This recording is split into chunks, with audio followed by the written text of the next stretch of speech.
Oh, hey there, friend. It appears you've broken into my house. Well, since you're here to presumably kill me or steal all my stuff, you may as well get it over with. What's that? You came here to learn about sleep. Well, you've come to the right place, my friend. Let's head to my study and I'll tell you all about it. Go ahead and make yourself at home. Today we will be talking about sleep. You know, the thing you saw me doing while you broke into my house. Personally, I usually spend my evenings doing things that distract me from the fact that I'm going to die alone someday, like watching stupid shows or staying on my phone for hours. So take any information I may give with a grain of salt. Now, our lesson will begin with a brief overview. We got the 5 W's of sleep. Who sleeps? What is sleeping? When you should sleep? Where you should sleep? And why you should sleep. The first W is fairly simple to explain. Unless you're a workaholic, alcoholic, or a college student living in the library during finals week, it's fairly safe to say almost everyone sleeps.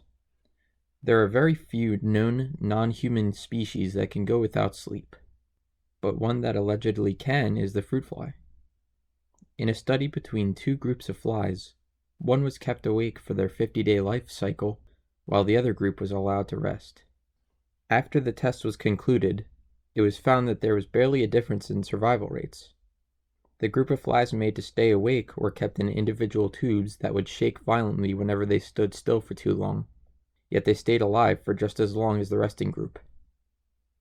Another interesting example of non-human species that can almost survive without sleep are sea mammals like whales and dolphins. Dolphins in general deserve a lesson all to themselves given their psychotic behaviors, but I digress. Since they're usually on the move, they've adapted to be able to rest one hemisphere of their brain at a time. Kind of like how it is when you have a bad head cold and one of your nostrils is completely plugged up and your other is fine until they switch sides. What they'll do is move slower than normal and group together so that they're not completely unconscious and can still tell when to go to the surface for air. Another sleeping method that whales and dolphins alike practice is called logging. This is when groups of them will simply rise to the surface of the water and remain still so that they don't drown while getting a deeper sleep. It looks kind of silly though, because they do actually just look like weird logs sitting in the water, thus proving the name. Moving on to this second W, what actually is sleeping? There's a few different stages of sleep. There are stages of non-rapid eye movement, or NREM for short, and a stage of rapid eye movement, or REM for short. The first 3 stages of sleep all fall under the category of NREM. Stage 1 is where you basically are just dozing off and it only lasts for a few minutes typically. The only time you experience stage 1 is when you begin sleeping unless your sleep is interrupted. Stage 2 is when most brain activity slows down, breathing slows down, body temperature drops, and your muscles relax. The short time frames in stage 2 where your brain remains active are actually meant to prevent you from easily waking up from interruptions. As you go through the cycle of sleep, stage 2 gets longer in each loop and you spend about half your total sleeping time in it.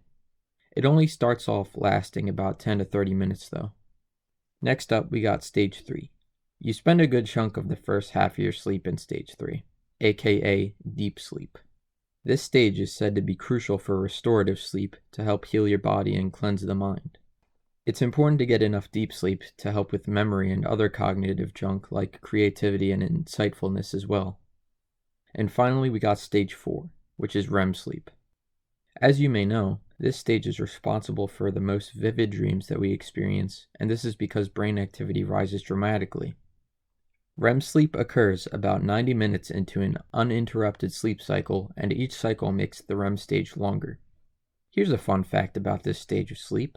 Your body gets completely paralyzed, with the only exceptions being your eye muscles and lungs so that you don't suffocate. The purpose of your body effectively paralyzing itself is to prevent you from attempting to act out your dreams. So if you've ever woken up completely unable to move and start seeing the boogeyman in your room, your mind has woken up in REM sleep before your body has. This is called sleep paralysis. I do not recommend it for anyone. Let's move on to W number 3, when to sleep.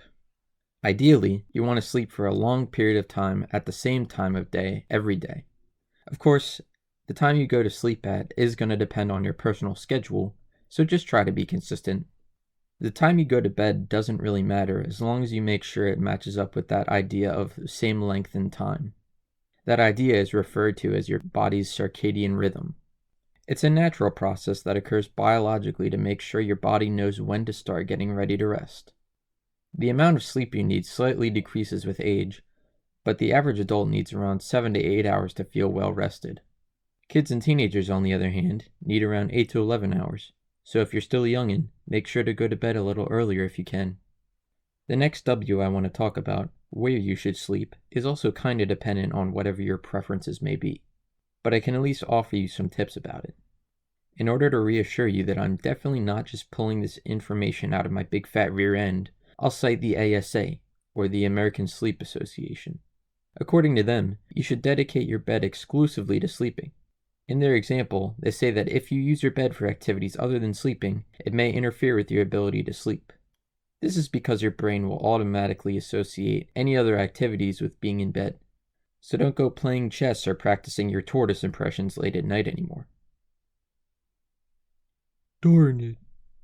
Anyways, another thing to consider about your sleep setting is the temperature. Obviously, you don't want to be sleeping in a room that makes you feel like you're swimming in your own sweat, so it's usually best to turn down the thermostat or set the fan to high. An article by the Sleep Foundation states that the best temperature to sleep at night is around 60 to 67 degrees Fahrenheit. It's best to be a little cold before you go to sleep, not only because it allows for maximum coziness, but also because your internal body temperature naturally lowers while you sleep. For the last W of this lesson, we'll take a look at why you should sleep. Let's see what happens when you get a good sleep first. When you follow good bedtime practices like we've discussed before, you're effectively setting yourself up for success. A good night's sleep can boost your heart health, memory, immune system, and overall mood. If you're well rested, you'll be much more likely to have a good day as well as be more productive. Not getting enough sleep has the direct opposite effect. Your body won't have the proper rest it needs to recuperate from a long day, and you'll feel like a big pile of poop. You'll be much less aware of your surroundings, more prone to irritability, and it may lead to some adverse side effects like heart disease and high blood pressure if it's chronic.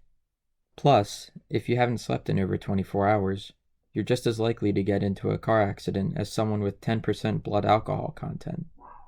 Now that I am personally over 21 years of age, I have experienced that level of both sleep deprivation and intoxication, not at the same time, and I can confirm that they are very similar feelings. So yeah, definitely don't drive if you haven't slept in a long time.